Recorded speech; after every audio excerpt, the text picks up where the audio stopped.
The sun was beginning its slow descent.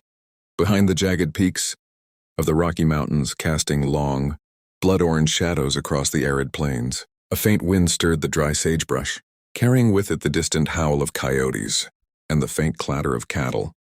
Moving in the corral, the McAllister Ranch, a modest homestead with a few outbuildings scattered like chess pieces across the dusty land, lay quiet, almost serene.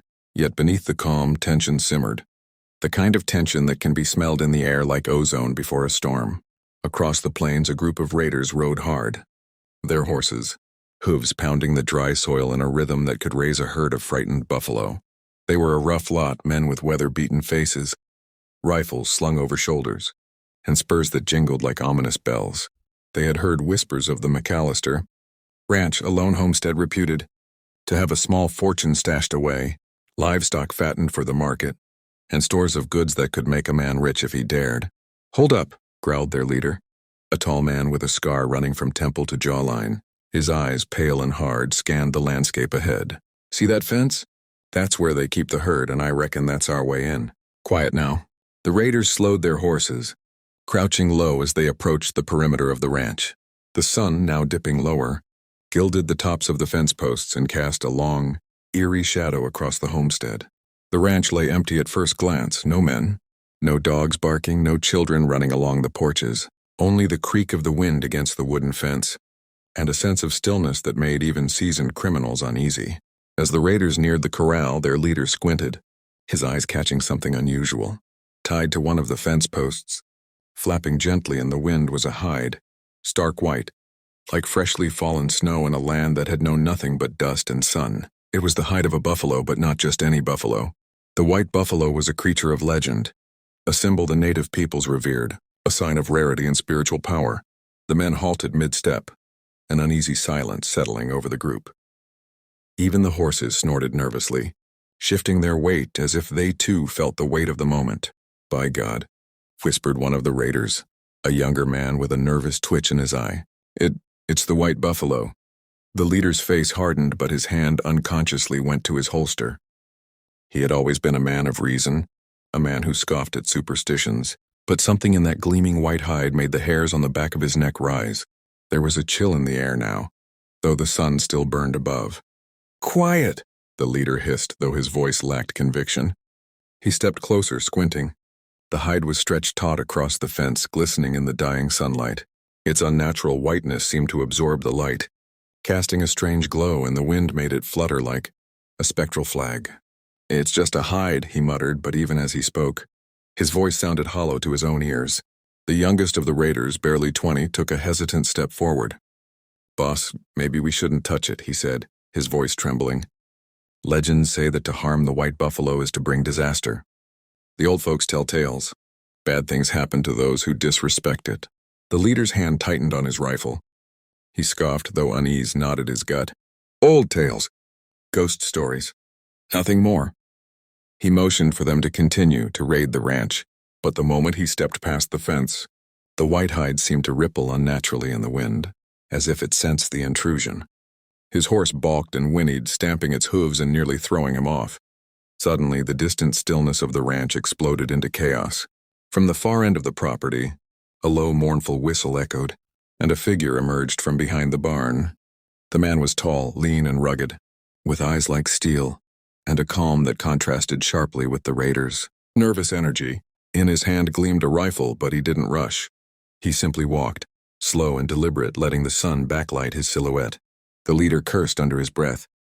"McAllister," he spat, recognizing the lone rancher who had long defended his land against thieves, rustlers, and worse. McAllister stopped near the fence, just a few paces from the white hide. He didn't speak, didn't gesture. He simply stood, a living warning, and the raiders felt it in their bones. "Boys," the leader muttered, trying to regain control. "We take the hide, we take the livestock. We leave, easy move." But the raiders didn't move. One by one, they froze, eyes fixed on the hide, on the rancher, on something intangible that made their limbs heavy. It was as if the air itself had thickened, pressing down on their shoulders. The youngest let out a nervous laugh, but it sounded hollow, like a cough in an empty hall. And then the wind shifted, carrying the sound of the buffalo's low, ghostly bellow. though no such creature was in sight. The white hide rippled, catching the last light of the sun, and in that moment, every raider felt the weight of the warnings they had ignored all their lives. Legends, superstition. It did not matter. Something ancient and undeniable had spoken. The leader gritted his teeth, trying to shake off the dread, but it clung to him like a second skin. His men looked to him for guidance, but he found none to give. Panic flared in their eyes. Horses neighed, shifting nervously, and the youngest man stumbled backwards, tripping over the dry ground. McAllister finally spoke, his voice calm but carrying the authority of a man who had faced worse than armed men. "You do not touch what is sacred," he said. And it wasn't a warning. It was a statement of fact. Something in the leader snapped. "Move!" he shouted, raising his rifle, aiming at the rancher, ready to force their way. But then the impossible happened. From the hills beyond, a shadow moved, slow, immense, and deliberate. The raiders froze again, staring, hearts pounding, as the outline of a real white buffalo appeared against the sunset. Its massive head swung in their direction, eyes dark and knowing, nostrils flaring. The ground seemed to rumble with its presence, and the raiders felt the air vibrate with a life force older than any man present. One by one, they dropped their weapons, backs pressed to the earth, unable to move. Fear rooted them in place. Even the leader's defiance faltered as the creature approached, its white hide almost glowing against the dimming sky. The young raider whispered a prayer he hadn't spoken in years, and the others did the same, trembling like leaves in a storm. McAllister didn't flinch. He stood by the fence, calm and resolute, as the white buffalo came closer, pausing just a few paces from him. Its massive eyes met his, and in that gaze was a quiet understanding, a recognition that this land, this ranch, was under protection. The creature snorted, pawed the ground, and then slowly retreated, disappearing back into the hills as silently as it had appeared. The raiders did not wait to see more. They scrambled onto their horses, hooves kicking up dust, and fled across the plains, shouting, panicked, their carefully planned raid reduced to nothing more than a nightmare. The wind carried their cries away, leaving the ranch once again in eerie silence, broken only by the rustle of the sagebrush and the low whinny of cattle. McAllister watched them go, rifle still in hand, heart pounding with a mixture of adrenaline and reverence. The white hide fluttered gently in the breeze, and he ran a hand along the fence post. No words could capture what had just happened. No man could claim to understand it fully. Some things in the West were beyond reason, beyond explanation, and that was one of them.